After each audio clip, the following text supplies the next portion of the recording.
Then by the time we got down to Exeter a few days later, it was lovely and sunny, really lovely day.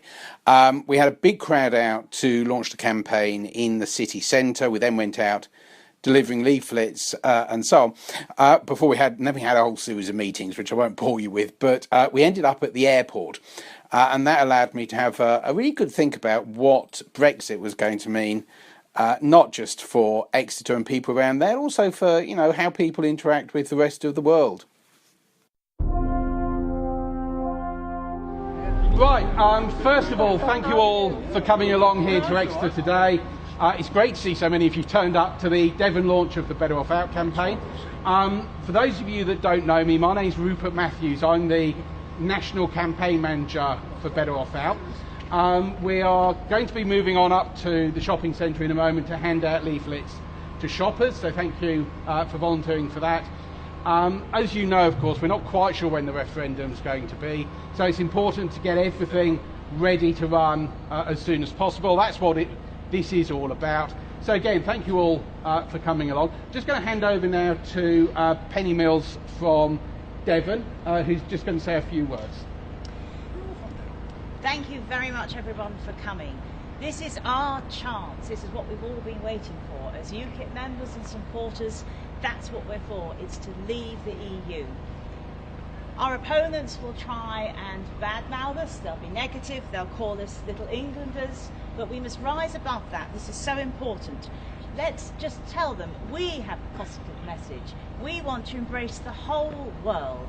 We need to leave the EU, embrace the world, bring back our parliamentary democracy. This is our chance to do it. Right, thank you. Thank you very much, Penny. And now Ken Cole from Plymouth as well. Hello, as Rupert said, I'm Ken and I'm from Plymouth. And up until about 10 minutes ago, I was relaxed in the sun, enjoying my Coke, until Rupert asked me to say a few words. But what I would like to say is, as a UKIP member, I believe that the referendum is bigger than UKIP. So when I'm out campaigning, I will be taking off my UKIP badge. It's a cross-party. We must form links with other parties, Conservative, Labour, or whoever's prepared to fight for an independent Britain.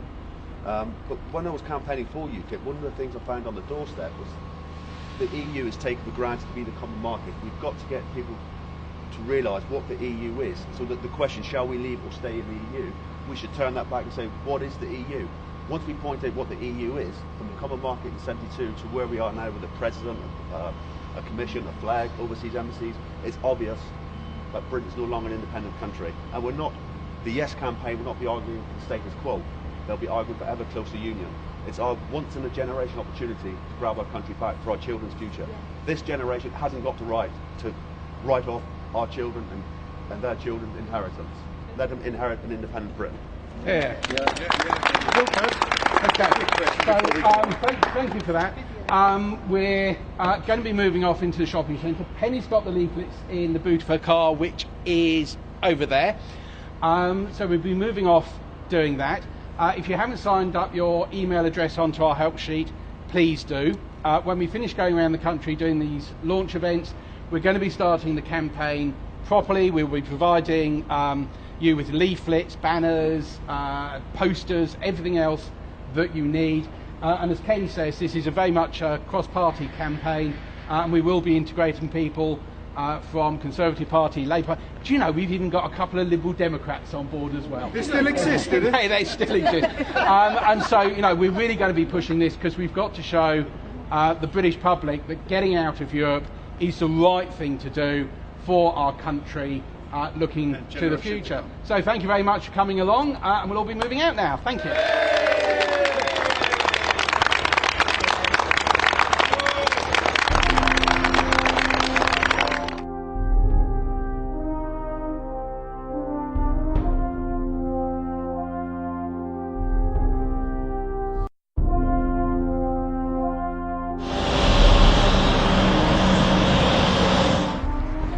Right, here I am at Exeter International Airport. Behind me here is the monument to the Polish fighter pilots who were based here during the Second World War, flying up to protect Plymouth and other nearby areas. Later on in the war, this airport was used by the United States Air Force for very similar reason. And that demonstrates that during the Second World War, Britain was cooperating with many nations, Poland and America, just two of them amongst them. And today, we're still cooperating with Poland and with the United States of America. We're members of NATO, as are Poland, as are the United States of America. And of course, we're in the European Union, as is Poland, but the United States are not in the European Union. And were we to vote to leave the European Union, that sort of cooperation would continue. We've got close trading links with Poland and with North America. We have got lots of cultural links with North America, similarly cultural links with Poland. And when Britain leaves the European Union, we will still be a member of NATO, we will still be a member of all sorts of international organisations, and of course our trading links with the European Union will continue.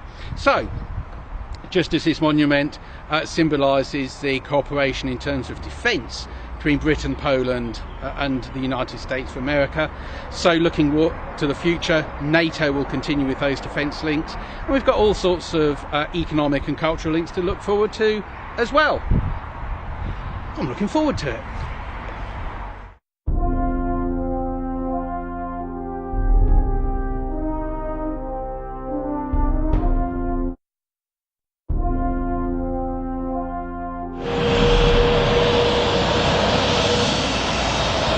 Right, here we are outside Exeter International Airport. It's a lovely sunny day. I must say I'm actually quite tempted just to pop to the beach, which isn't all far away that way. But people use this airport for all sorts of things. They go on holiday to Spain, they go on holiday to Italy, and there are flights from here to all sorts of destinations, not just within the European Union, but also to Turkey, Finland and other areas.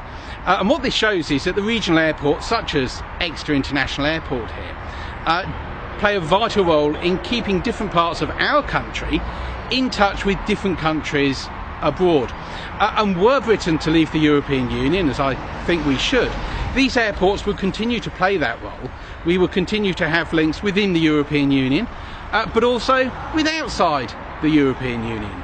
And leaving the European Union would, if anything, help to make those links more important. And places like Exeter International Airport will continue with the role they're playing of keeping us linked to countries around the world.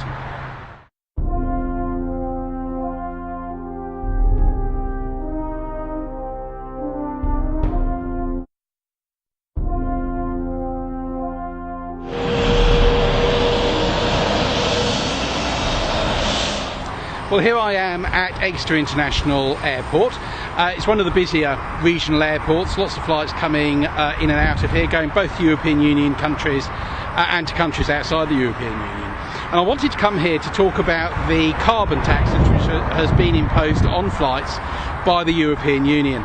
To start with, all flights landing or taking off from an airport within the European Union had to pay the carbon tax on the fuel they used for their entire flight. Later on that was changed because the airlines were complaining it was too expensive, and it was changed so that only that part of the flight that took place in European airspace was subject to the tax. So aircraft going from here to Turkey, Finland or whatever would only pay the tax on part of their flight. Now, whether you think that that tax is a good idea, whether you subscribe to the whole idea that man-made carbon dioxide is affecting the climate or not, surely it is the case that it should be Britain which decides what taxes people have to pay when they fly. The carbon tax on flights is increasing the cost of holidays, package holidays in Spain, or longer haul flights out to Turkey if you fancy going on holiday there. And whether or not you pay those taxes should surely be a decision for the British Parliament and for the British government, not for officials, unelected officials, sitting in Brussels who don't really know about the circumstances here and the situation here. That's just another reason to leave the European Union.